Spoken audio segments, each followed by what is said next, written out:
Hello, everyone, and welcome to another episode of Simply Sketchy. And today I once again bring with me Dave. He hasn't been on for a while, so I basically forced him to do several episodes as punishment. You brought this on Man, yourself. it's been forever since I've talked to you. Yeah, a whole last week. What the fuck? It's been forever. Uh, no, yeah. So I'm back, and we're back to the Fablehaven books. So today we're going to be Trent's drawing a scene of the Nipsies, um, who are a small. Uh, they're a really tiny race of they're related to brownies. They're a really tiny race of people. They're about a centimeter tall. Um, and Seth and the satyrs go to shake him down for gold. But anyhow, so that's what As we're you do drawing with tiny today. people. Right. But where we left off in the story, at the end of the second book, the Sphinx had left with the person from the quiet box. They had locked Vanessa in the quiet box. Kendra had seen Vanessa's note, and they had become suspicious of the Sphinx. Because the Sphinx will turn out to be he's kind of the long game type of villain, right? Yeah. But they don't know. They don't know this. They don't know at this point. They just have suspicions um, because Vanessa left a message for Kendra in the Oomite wax in her cell, and it indicated that the Sphinx was not their ally. And up to that point, they considered the Sphinx to be their greatest ally, because the Sphinx was he's immortal, and they don't know for sure, but they think he is the leader of the Knights of the Dawn. But they know he is very heavily associated with them at any rate, and is a very influential figure too. So they take the Sphinx, everybody out of the box there. So now, so the kids and everybody, they're still trying to piece everything together afterwards and kind of go about their lives.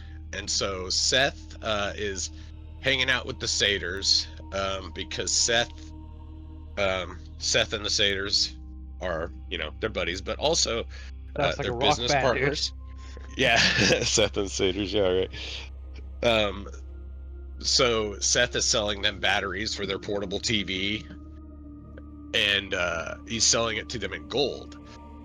And so he's giving them the batteries. Now they got to give them gold. So how they're going to get the gold is they're going to go to the Nipsies. And the Nipsies are like I said, brownie. They're related to brownies. They're small people, but they dig.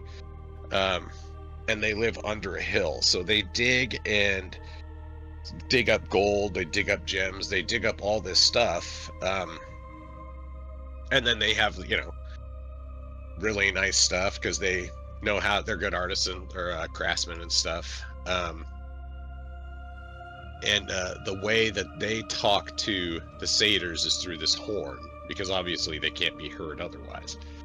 And even then, like they have to yell into the horn, and it's still or they have to talk really loud in the horn, and it's still pretty quiet. But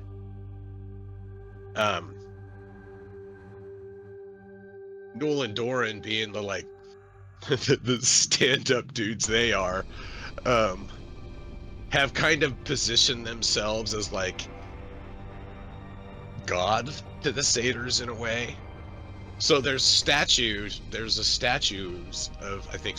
both of them in the Nipsey kingdom. I'm gonna have to go So the back and listen. Nipsies worship the satyrs? Not worship per se, but because the satyrs are dicks. I noticed. And they know that they're shaking down the Nipsies for gold, right? If the Nipsies don't give them gold, they just take it. And so But then they're not just like they would just take it, but they're the satyrs, and so they're always trying to be sly and sneaky, you Yeah, know. lethal So shits. right, so they're like they're tricking the Nipsies out of the gold a lot of the time. Right, it's either they trick them out of it or they can just take it, either or. So they meet up with the Nipsies, and they find out that like it's a big cavern and there's tons of Nipsies. Right. And there's a big like lake in the middle of it.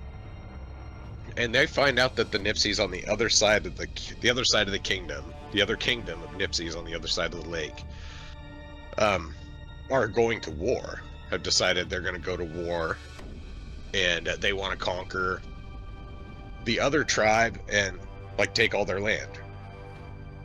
And so Seth gets a look at the Nipsies on the other side and sees that they're weird looking.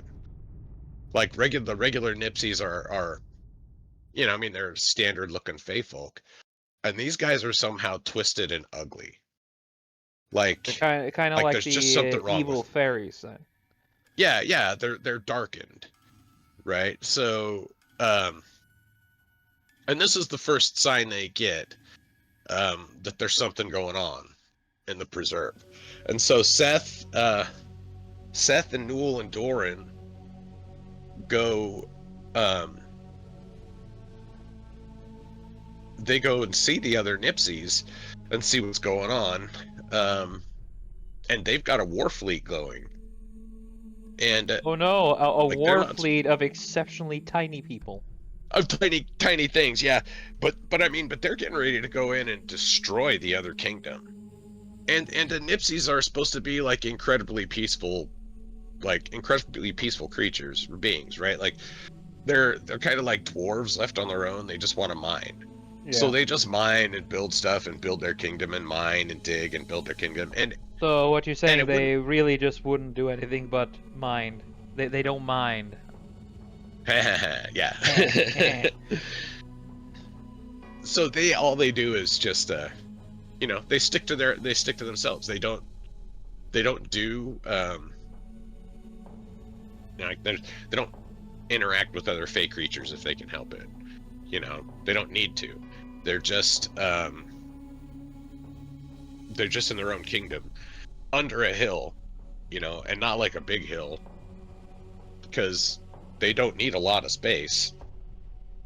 And so anyhow, Seth notices that the other Nipsies are twisted, and he goes to talk to them, and those Nipsies are like, hey, help us destroy them, help us, you know. And the other people were just like, hey, save us. And so Seth agrees to help him, and he smashes the enemy fleet, which doesn't take much effort. I mean, what does he do? Just step on it? Yeah, he just basically kind of it's like one wave of his hand, and it's like, I just destroyed your whole fleet. I am your god now. Right? Well, you think of like how big would a boat need to be to hold a whole bunch of centimeter, like any kind of wood. Like any kind of wood is going to have a much greater buoyancy than all of these things, right? And in fact, these guys are probably so light that they damn near float on their own because they're so small, right? Like probably almost using surface tension to walk across the water. But I have to ask, does he call himself Seth Scylla as he does it? Right. That would be awesome. I would make kaiju noises. Yeah. Damn right you would. But you know, so he's just like, wow, this is not, I need to stop this. And he's like, I need to tell Grandpa. But he's really conflicted about that, because telling Grandpa means that he has he's been hanging out with the satyrs and he's been doing shit he shouldn't be doing. Yeah, he's been, you know, acting a little bit untowards. Right, right. And so he kind of wrestles with whether he's gonna tell Grandpa, but he decides ultimately that he has to. And so yeah, he crushes the fleet, and they end up gosh, and like I said, I have to go back and reread the book, or re-listen to the book for the next part of it, because I can't remember exactly how. But at one point, the Nipsies send a champion with Seth, and their champion gets enchanted, and he becomes a giant Nipsey, so he becomes like 2 inches tall. So they're normally a half inch, so they're 2 inches tall, which is, I don't know how big what that He's is. literally just Toot from Dresden Files. Yeah, pretty much, pretty much. So I got to look that up. 5. Oh, okay, yeah. So he's 5 centimeters tall. Never Oh mind. my god, that So, is so big! Holy yeah, crap! so That's massive! he's giant. Yeah, he's giant. A giant Nipsey, but his name's Calvin, and he joins Seth. Because Seth is supposed to break the Nipsey curse. Like they think he's the hero foretold that's going to break the Nipsey curse. And what is that kind of curse? Well, at this point, they don't say exactly what it is, but you assume that it's the curse that's making them all small. So Calvin ends up going on with Seth, and he's in the books for a long time. He's with Seth through this whole series, through the rest of this series, and then all throughout the whole next series. He's in those Shit, he books literally is Toot Toot. He kind of is, but he's really I mean because Toot's a crazy fairy, Toot and this is guy's more, like a little miniature hero. Okay, yeah, because Toot Right, is like, he's just kind of deranged, let's be honest. He is, yeah, he's and absolutely a dealer. deranged. I mean, let's be Yeah. honest, Toot is also kind of a fucking dealer when it comes to pizza. Oh yeah, for sure. Getting them all hooked on the trans fats. Yeah, getting hooked on the saw, fucking making an army out of fucking fairy mercenaries. Right. Seriously, guys, read Dresden Files or listen to the audiobook. Yeah. You're doing yourself a favor. It's gonna come up every single time. It's so Fucking good. big fairies. God damn. But Sorry. yeah, no kidding. Okay. Back to surprised. the scheduled programming. Yeah. Okay. So yeah. So Calvin is searching for They had a Nipsey hero before that they sent out, and it was Calvin's fiance.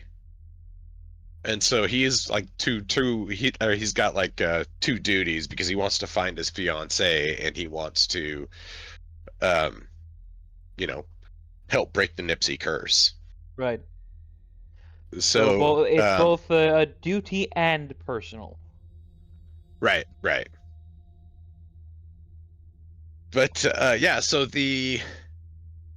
so after they go after Seth smashes their shit, they go and lift up the roof on the treasury, and just scoop out a bunch of gold, because that's what they told him they could do. Based. And and then they leave.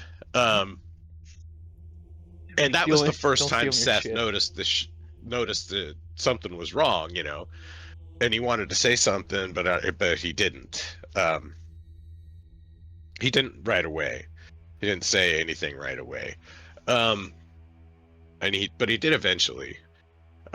He did eventually say something about it, which meant he had to give the gold back, which is kind of a running theme. Like, oh yeah, like one thing. Oh, here's one thing that happened at the end of the other book. Because at one point in book 2, Seth gets gold from the satyrs. But it turns out the satyrs stole it from a troll. And the troll has like a homing spell on his gold, so he knows where his gold is.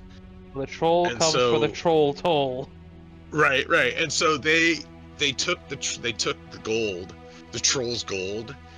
Seth did, and because he had it on at the house, and while he's at the house, the troll can't do anything because it's he can't see it, he can't do anything about it.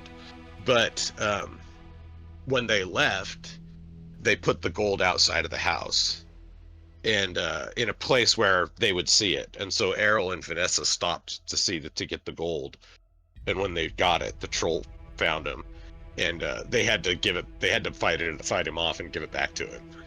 So that was one thing they used to delay it. So then here again, Seth is going to have to give his gold back that he got from the Nipsies.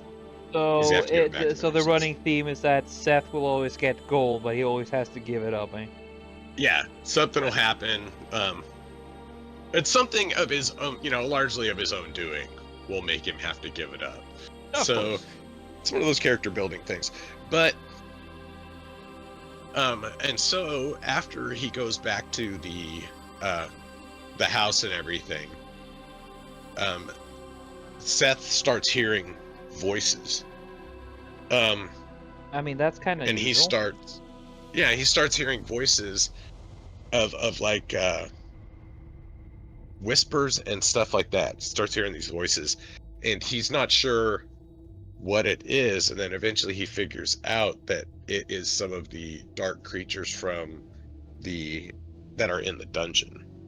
Kind of like He's what. hearing So this is his way of just getting into the whole being. What was it again? Shadow bound or what? He's a shadow charmer. Yeah, he's a shadow charmer. But so this is how he first starts learning that he is kind of, touched by darkness and whatnot. So he sees. So he hears what the ghouls and stuff like this. He can speak the tongues. He can like Kendrick can understand the Fey tongues. He can understand all the goblin tongues. Understand and speak all the goblin tongues. And so he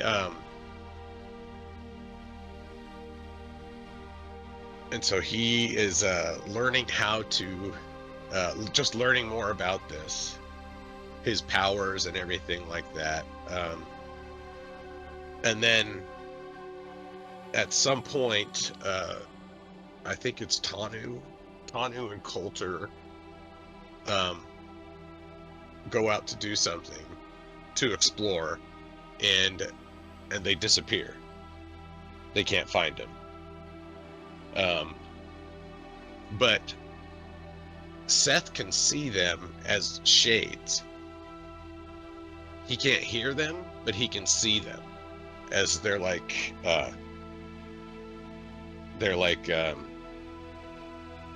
shadows of themselves just floating along.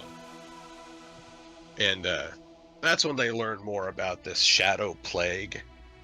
They run into a dark fairy, and one of the problems with the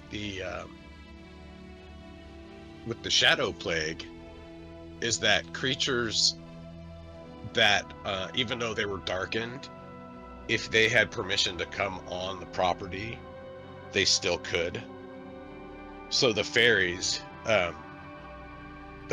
which it turns out the fairies could shoot magic that turns the other, that if it hits you, it turns you into a dark being.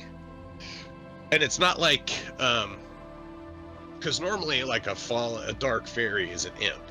Like imps are a dark fairy, and so this is something totally different. It's something totally different than because it's not it's something new and different. You got to adjust the bottom on that too.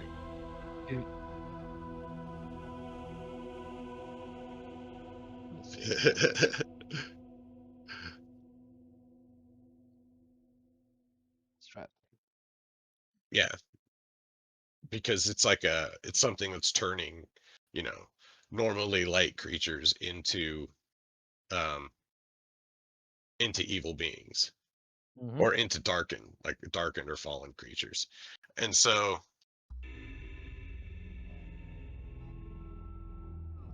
Go on. this is where Seth starts to learn more about his powers. He starts talking to the ghouls, he starts talking to the goblins down in the dungeon. Um a lot of stuff's going on right here. And they're trying to find out more about what's going on. Um but they Question: need How help. do So goblins work in Fablehaven? their goblins are just creatures. Little green Like bastards who they're do little, yeah, shady they're shit. kind of little green guys. Yeah, so there's two goblins that run the dungeon. It's like Sluggo and something. Um, I can't remember. I'll know this the next time we do a Fablehaven one. I'll have this information. Um, You fucking better. How dare you come here so unprepared? but yeah, so the goblins. There's two goblins that live down in the dungeon, and they prepare glop, which is what they feed to the creatures in the dungeon that need to eat. Um, Glop, huh? glop. Yeah, and they always cook it in this giant cauldron, and it smells really gross. Um, So what the goblins are is Hollywood executives, because yeah, glop yeah, is the right. same as slop. Yeah, they're the uh, they're the uh, um, they're the jailers, and they're if they get like fresh chickens every now and then. Um, Ruth and Stan um, feed them, and they know if they just do this, then they'll get taken care of. And the so I'm watching the drawing again. I'm getting drawn in on it. Um, Fuck. Oh, that's so doing this these is kind of things piss me off. so that's where Seth learns that. So draw one, try to draw one, and then I guess you can't really do. I'd say draw one and then just copy and paste it. But I'll just try it oh, until I there you get it go. right. Yeah, But go on. yeah, so this is where Seth learns that he can speak Goblish or the Goblin language. I can't. Man, I'm terrible. I'm gonna look this up. Gobblish. Yeah, There's a joke there I want to make, but due to YouTube, I can't. it's not. That's not what it's called. It is. Let me find. Oh Look up the God, I wiki here. just want to make such a. Those who know, but holy crap, it's so hard not to make that fucking joke. Oh, Let's fucking see. noses.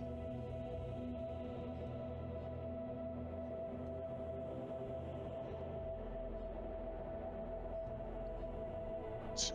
He can speak the language of Vorsh. It's Slago and Vorsh. Those are the two guys that. Those are the two guys that run the dungeon. Flago and Um, Vorge, huh? Slago and Vorsh. God, that one of those names sounds really familiar in a bad way. Really Holy into crap. horses. Your words, not mine.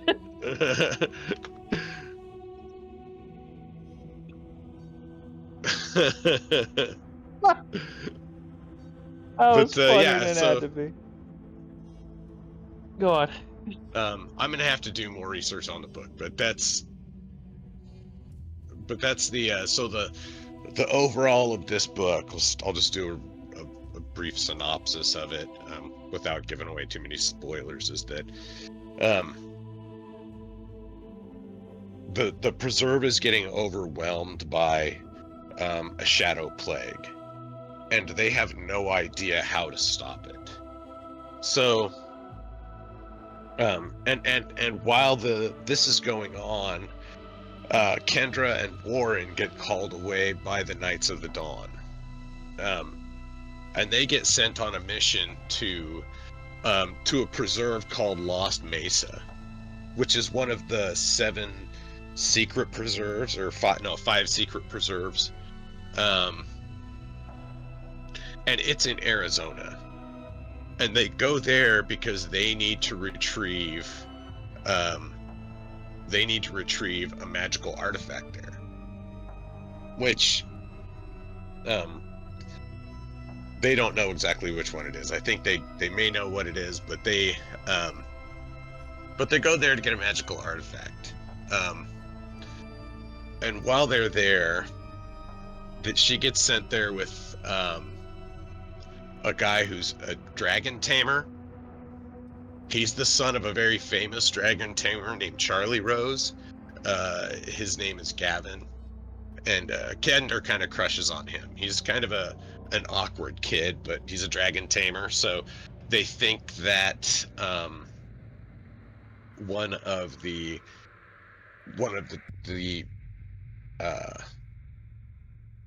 trying to think what the word for it is. One of the obstacles in the vault for this artifact is a dragon. And so they go to Lost Mesa. Sure, it's not And Black while Mesa? they're there, Lost Mesa is the name of the Ye- preserve, Lost Mesa. And Yeah, it's I get it, but you know, I made a Half-Life yeah. Sorry, couldn't help it. No. Suddenly Gordon Freeman starts running around. Secret government facility. But yeah, this preserve's in the middle of Arizona. And it has a lot of like magical artifacts and stuff there. It has a lot of it has a museum. They have a museum at the main house on the preserve. And I'll go into more detail about this preserve when we talk about this part when we go to the episode here. But they go to the preserve. They do they go to the preserve, and then they realize that they have to go back to Fablehaven, and figure out what's going on with Fablehaven, and then they had to figure out how to stop the Shadow Plague. And at some point, Seth meets up with a demon who explains his powers to him more. And then It's gonna be an awkward conversation. Hey, you know your boss Bahamut? Yeah, we kicked his ass. Yeah. Well, this one was, I think his name was Kurisak. And he was like Kurisak. Okay. It's like K or... Yeah, I heard cure a sock. I was like, huh, that's an interesting way of preparing. Kurisak.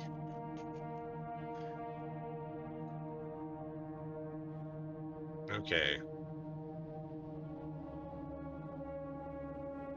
So there's a few interesting things that happen also while Kendra and so Kendra and Warren, before they go off to Lost Mesa, they go off to this meeting of the Knights of the Dawn, and they meet and this meeting takes place at like some fancy rich person's house who's really into like who's they're in on the thing, but they like collecting stuff and whatever, and they have their own like fairy garden there. And they have all these really exotic fairies there. And Kendra stops and talks to the fairies. There's a lot of really cool things that happen in this book. So she talks to the fairies. They meet Maddox, and I think I've talked about Maddox before, but they meet Maddox here. He is his brother is Dugan. And Dugan is the captain of the Knights of the Dawn that accompanies Kendra and Gavin and a few other people out to Lost Mesa. So they meet up here. They meet up at this place, this rich person's house, and they get sent off to go retrieve the artifact from Lost Mesa. And then at some point they have to release and another part of the story is that they are really struggling again with the Vanessa problem. Like, it comes up a lot because they know that Vanessa has information, but they don't know, like, one, they don't know who, if they were going to put someone in the quiet box, they don't know who it would be, and also they don't want to take the risk of letting Vanessa out, because she could at any point take control of one of them. Right. So, but Vanessa has information that they need. Yes.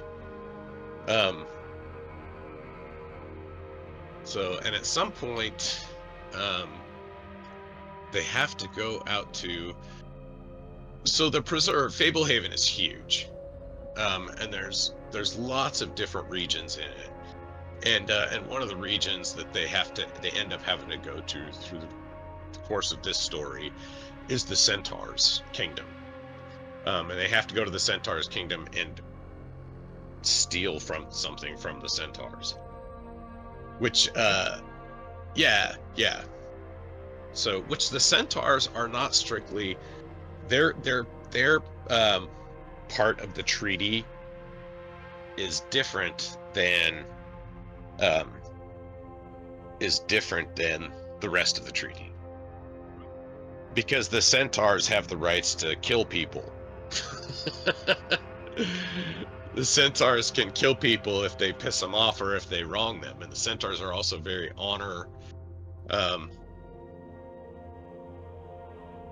they're very honor-bound creatures. So, and then also they find out that Kendra's touch can cure the things afflicted by the Shadow Plague. So Kendra was gone while the Shadow Plague was kind of taken over. The Sphinx had sent Kendra to Lost Mesa, while the Shadow Plague was taking over Fablehaven. Yeah, that's gonna help a lot with her former friend's accusations. Right. That's a little bit too convenient that the one who's actually can cure a problem is away while the problem is going rampant. But they didn't know that, right? Like, they didn't know. But there's a lot they don't understand about Kendra's powers, obviously. True. Because they haven't they don't know anybody who knows anything about this yet, or about Kendra. And so I'll spoil it a little bit here. They end up having to get Patton Burgess, who was the former caretaker. He was the one who lured Lena out of the pond. He was like the famous adventurer. And he helps the kids. He accompanies the kids to the Centaurs' But wasn't he dead?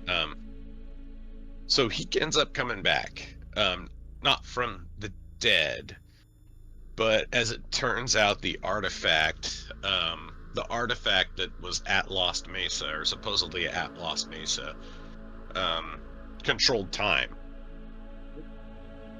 And so Patton used it to send himself forward in time, to help. To help with this. Like, he programmed it to send him forward in time. The device, the chronometer, is what it's called. To send him forward in time.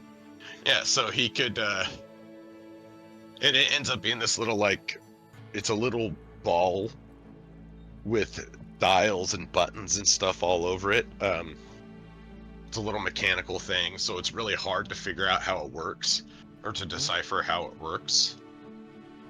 And so it took Patton a while to figure it out. And then and it turns out that Patton had his suspicions about the Sphinx in his time too. So the Sphinx has never actually been a good guy. Or he's not been a good guy for a very long time. He's always been playing the long game to get what he wants. Right, because he's immortal. He drinks from the font of I think it's called the font of life.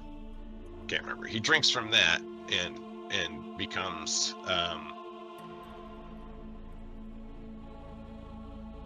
Longevity. he drinks or from something. that, yeah, and becomes immortal. Well, he doesn't age. Yeah, So- ageless, but he can still be killed, right? Yeah, he could still be killed. He could still be killed. So, and Patton helps them figure out how to stop the plague and save the preserve. And then he helps them, like, and then at the end they find out that yeah, they do.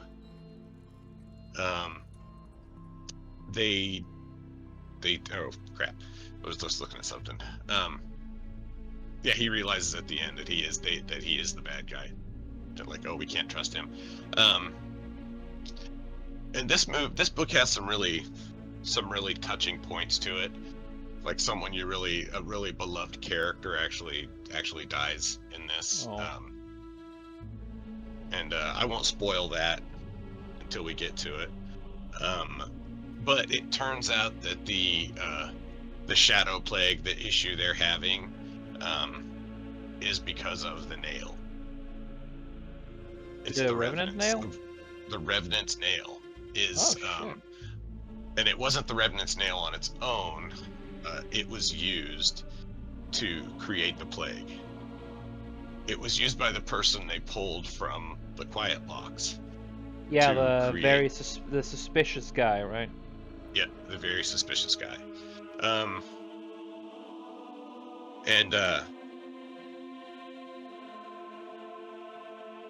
Yeah, they asked, and the goblins even said like that. He didn't smell like a human. When they pulled him out of there, and so trying to see. Oh, man, he doesn't smell like That's a right. human no more. Yeah, they didn't know who it was because he'd been in there for so long. And the goblins are like, yeah, we don't know who he was, but he didn't smell like a human. And so I'm a goblin. I have a big schnauzer. When I smell, I know what I'm smelling. All right. Yep. So it will. I'll spoil too much if I go on too much more. Yeah. So we should probably story, focus so- on the brownies, or whatever so the hell they're called. Yeah, we'll stick with the Nips. We'll go back to the Nipsies here. So Nipsies. That's right. the Nipsies, like Nipsey Russell. Nipsey Russell. Nippy. They're a little bit nippy. They're a little bit nippy. They need a little bit of food. Yeah. So the Nipsies were once 7 kingdoms of the fair folk, and then they were cursed by the Nipsey curse. And we're gonna go in here. For crap's sake. Nipsey curse. Okay. Oh, show. I gotta click. I'm looking through the wiki. That's all right. I expect you to read through the whole darn book Oh. just for the Nipsies. That'd be a bit too much. Yeah. The Nipsies were once the 7 lost kingdoms of the fair folk. And they were tricked into a curse They were cursed to be small by Growlus the demon, had their memories erased, and were left with only one prophecy as guidance for breaking the curse. The prophecy here, and I'm reading this. The curse arose from the demon's blight. The Lord who slays him will set it right. The slayer shall restore our pride, giant hero at his side.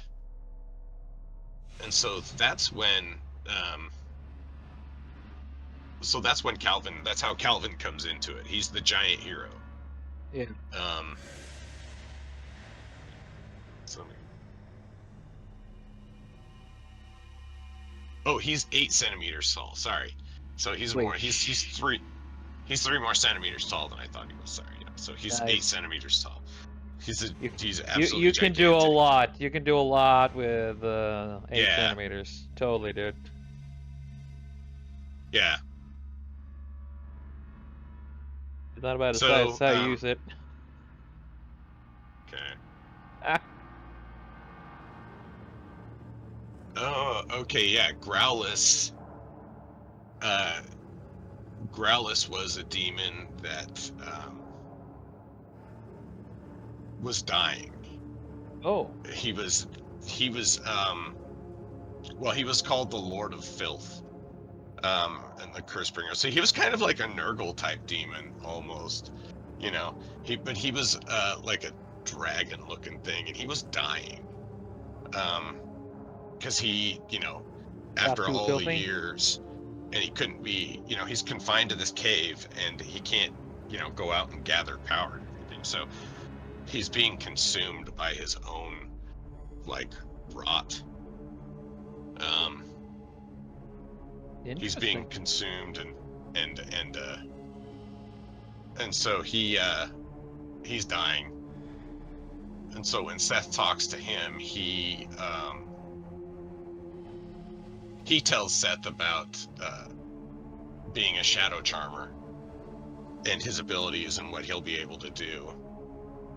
And he actually anoints him as a shadow charmer, which makes it official. So wait, is And he some kind so, of demonic good guy or some shit? no. No, he's a demon. He's a bad guy. Yeah, because Um, demons are just plain evil, or he is. He's yeah. self-interested, is really what it is. There you go. So he does seem very helpful and kind of benevolent to Seth. One, because Seth is now immune to magical fear. So normally demons exude a magical fear that keep all normal beings, like not just mortal, but fairy creatures too. Basically anything that's not immune to magical fear. Right. So they're like the shadow priests from good old World of Warcraft. They just fear you all the time. Yeah, kind of. It's more, it's more like the imposing presence Yeah. than anything, right? But because they're evil, they exude like that. They exude that fear, and Seth's immune to it, and that's how he goes and talks to Growlus, and Growlus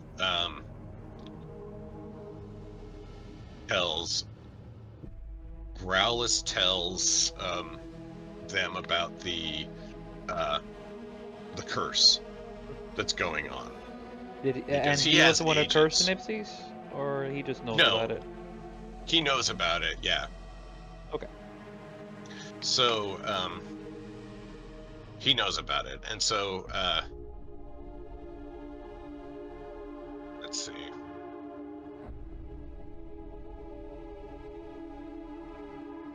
So Growlus tells, Seth, Growlus is really impressed by Seth because of how Seth killed the Revenant. And so, he wants to tell Seth about the curse, about the Revenants, and how Dude, your quality just dipped a little bit. Your can you hear me okay now? yeah, there you go. Okay. So Seth, let's see. Yeah, Growlithe tells Seth about um the nail and how Navarog um created the curse with the nail. He took the nail and I think they put it in a tree, and they he tells them he tells Seth that it was Navarog, and it was Navarog that got released from the Quiet Block. Right. Because And I so first thought he was, Navarog, you called him some kind of business guy, didn't you? Or did I remember? Maybe I remembered wrong. no, the guy who was released from the Quiet Box. Yeah? Oh no, I don't think. No, then I might have No. heard wrong. Sorry. Yeah, no.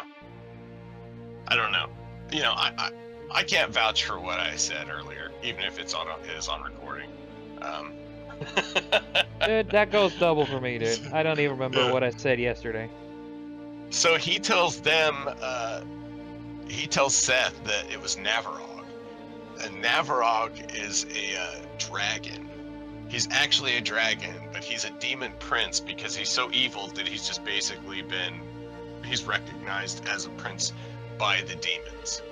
So, you're so evil and powerful, we're just gonna give you, you're an honorary demon, basically.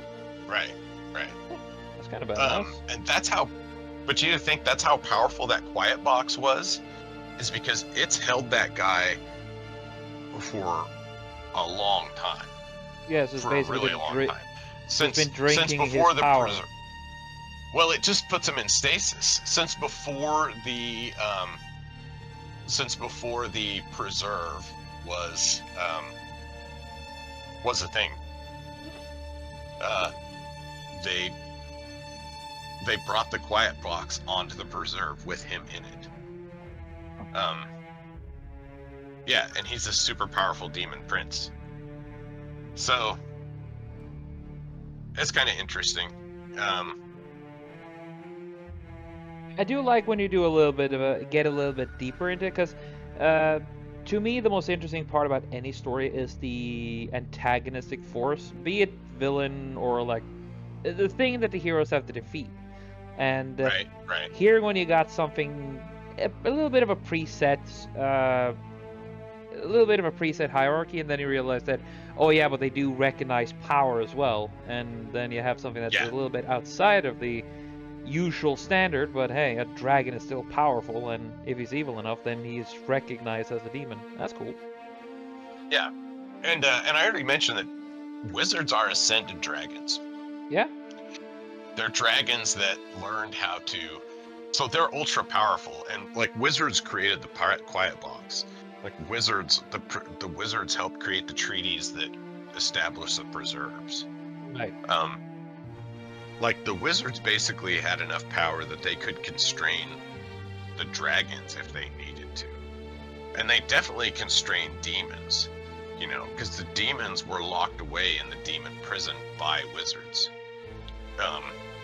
And so the wizards are basically the top of the pyre when it comes to just sheer power.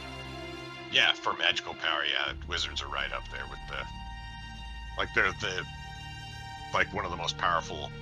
Well, and it's not just that they're powerful; it's that they're really smart, and so they can figure out things like how to create a near impregnable fucking demon prison, you know, or they can create a magical preserve, you know, through treaty, just by binding creatures by their will and their nature, you know, because they're bound by the treaty. They're bound by their natures. Their nature, basically, yeah. That's clever. To follow the dictates of the treaty. I mean, that's cool, but also kind of scary that they know entities that well and they have that kind of power. Yeah, right. we know you to the point where we can have you make a fucking treaty that is bound to you eternally. That's kind of powerful. Right. Yeah, it's like you just put your name on this line here and then that's it. You're done. I mean, the Unseelie Accord in Dresden, there we go, has sort of a similar idea, only that there is one of the biggest power brokers in the supernatural world is the one that basically enforces it. And if you break the Unseelie Accord, you got to deal with them personally. Right, right. And I'm not telling you, but I'm not willing to go fist fight a nuke. No, no, no. Well, and that's kind of the interesting thing about kind of modern fantasy, and like even it's just fantasy, but the having the Fae and having the fairy world introduced into Hmm. oh crap, I need to watch Hellboy. That's what Hellboy 2, Golden Army. I need to God, I watch love that that again. movie. That is That's such a so good good. movie. Because yeah, that's another movie where it's fairy contracts. It's contracts with the Fae, that really kind of keep humanity safe.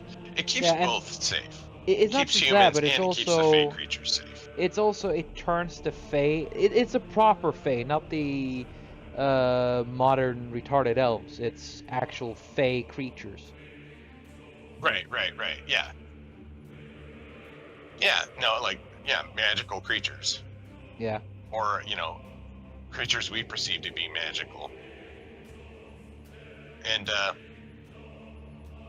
it's it's an interesting mythos Oh yeah. because I don't know, in a way it seems it's I mean it is plausible. Like it's all seemingly plausible. Of course it's fantastic, but that's kind of the one of the interesting parts about the fantastical nature of it is that it carries that slight uh plausibility to it. Hmm. It's where it's like, oh well, you know, you can't. Of course, there's not fairies. Of course, there's not fairies. I mean, you Right? Like, say of course, that, there's not but fairies. I've seen enough Right? of them here and But there. right? But you get what I'm saying, right? Like, it's Yeah. just, it's one of those things where you say, well, of course there's not, but you're always kind of doubting in the back of your head, Yeah. right? Like, I mean, I can't say that I fully believe in fairies, but if I was out camping one day and I saw something weird, I wouldn't be like, oh, like, oh my God. I would definitely be like, actually, oh my God, but I wouldn't. I don't know Yeah. if I would like willingly I'm just. leaning more with the how Bleach sees the world is that there is a lot more between the heavens and the earth. It is just that the Fae and the stories we create are our interpretations of those things. Oh yeah, definitely, definitely. Um, but yeah, like it's a, it's cool to kind of introduce that element into the world, and I think that one of the things that Brandon Mull does through these books is really kind of strive to make it make sense within the context of the world, right? To Yeah. where, like, yeah, the Fae are spared because they're on the preserves and they're protected by all this magic. So of course you don't know them. Of course you don't know anything about them. You because they're protected, and anytime they do interact with the real world, he has a really good explanation for it. Like, they have to take the satyrs off the preserve because the preserve is going to fall. So they end up taking the satyrs off the preserve at some point to help. And the satyrs can drive because, of course, they can. They Never just trust watched the enough satyr to drive, TV. dude. Well, and they just watched. They saw people do it on TV, and so they saw people do it on TV, and so anybody who saw them driving just saw a goat driving a car Wait, what? because they're yeah. So Anybody their who saw them glamour driving the turns them car when into they freaking goats? yeah, their glamour makes satyrs look like goats. Dude, So imagine you're just dealing with morning traffic. You turn to your left, and there you see a car that's been driving like shit, and you just see a scene out of Goat Simulator. see No shit.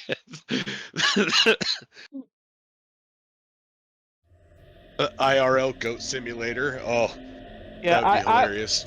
I would call in sick like, boss, I'm seeing shit right now. Right? I'm going to the hospital. I'm not coming to Right? work today, dude. Why not?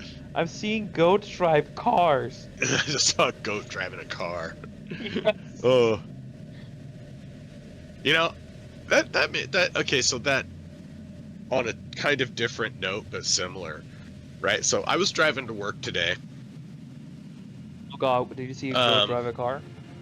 I was driving to work today, and a person in front of me, in the lane ahead of me, um, who I was probably going as fast as, um, they were like a quarter mile ahead of me though. They caught the cop. Like they were speeding because I was speeding. Um, but they got pulled over.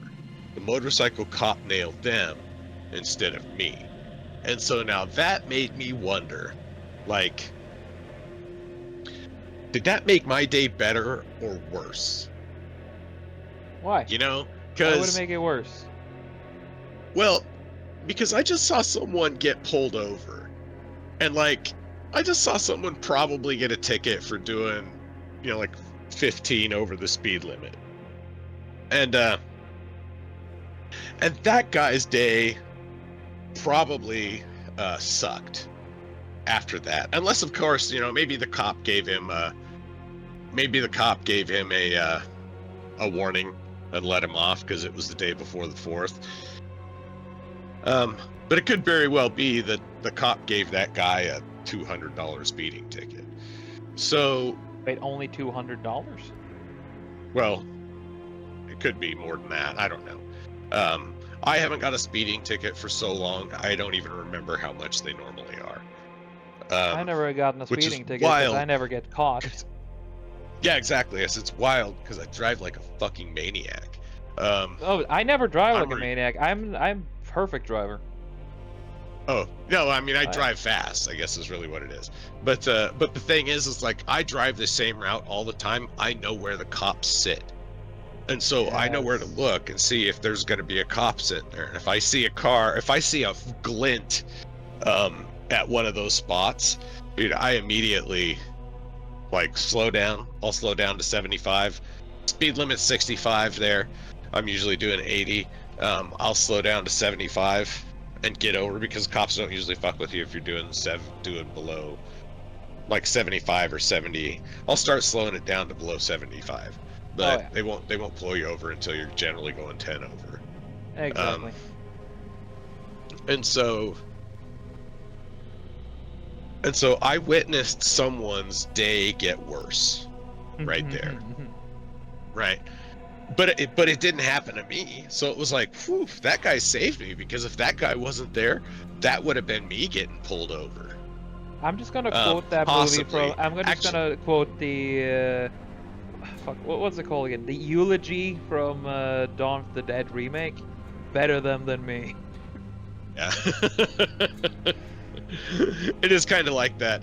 But then also, I know where the cops usually sit, so I would have seen that cop. Um, I would have seen that cop coming up, and I would have slowed down before he had a chance to nail me. But the guy did the cardinal sin. He did the number one worst thing you do when you drive past a cop is you slam on your brakes.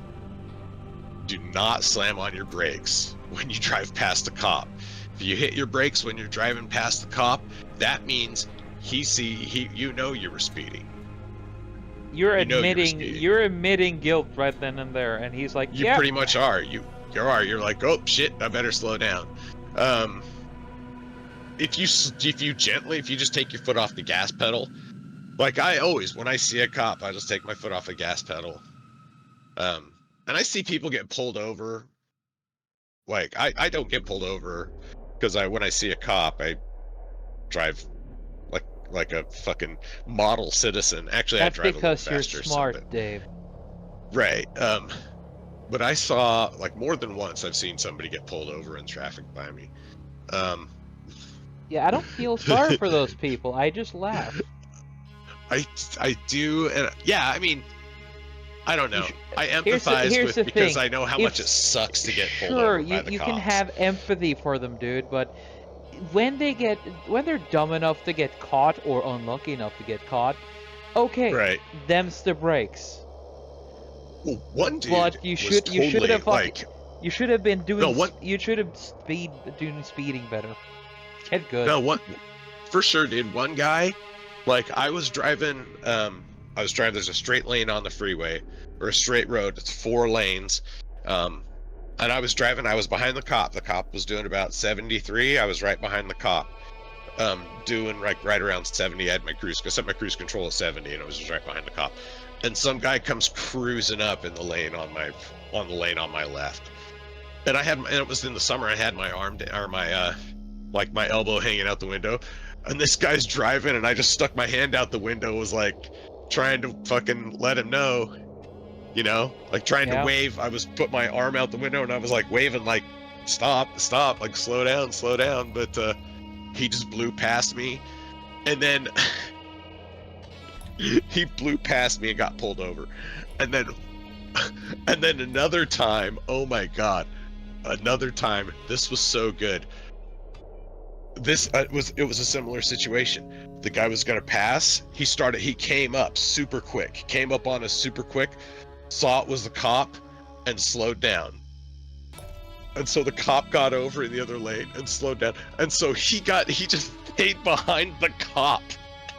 And the cop moved over, and so he got behind, and the cop was slowing down to like the cop slowed down to like 50 miles an hour on the freeway. And this guy is still like, he's like, I'm not getting in front of you, I'm not getting in front of you. And so the cop just flipped on his lights and was like, follow me. It was so funny. If you start acting suspicious, then the cop have the right to fucking take you to the side. Oh, dumbasses. Let's see. So this is where we are currently. What do you think? Damn it, I mean myself. Yeah, I think that looks good. Yeah? Yeah. Let's see, should I increase a bit of the darkness here? Nah, maybe not that much. Nah. Let's see, 30, 40, 50. I think the 50's fine, dude. 50? Yep, leave it at 50. Alright. So, there we go. Did a little bit of messing around to see if we could have a little bit of the midget army. Still not doing pretty good with the cave sides, but nah, I gave it a college try. Yeah, it's okay. We got the horn, so the most important part, this is the horn. This is the Nipsies. Yeah. The King Nipsey talking to Seth, Newell, and Doran. Yes. At the intro, the beginning of the Fablehaven book 3. Yeah. Let's see. Just gonna do a little bit of this. There. What do you think? There you go. There you go. Looks good. Thank you. The King Nipsey having a bit of a shout. Yes. With his army of violent, savage warriors. No, these are, the normally peaceful Nipsies driven to defense. Yeah. They are going to give your toes splinters. Be very, very careful, everyone. The Nipsey army will come for you, and they will give you splinters. Alright. Like, dude, now you're doing that. Yeah, I'm doing that faffing about part. Ah! No, stop. God damn it. No, putting the pen away. We are done with this one today. Damn it, it's just so much fun, fuck. I know. Anyway. Well, yeah, man, it looks good, so. Yeah. So, with that, I'm going to conclude it with the shouty little guy yelling into the horn. Of course, thank yous to you, Dave, for joining me on another episode, and I'm, as usual, having a good time whenever you're on. Yeah. Big thank yous to Bezic, who is going to edit this and make it into a semi-watchable video.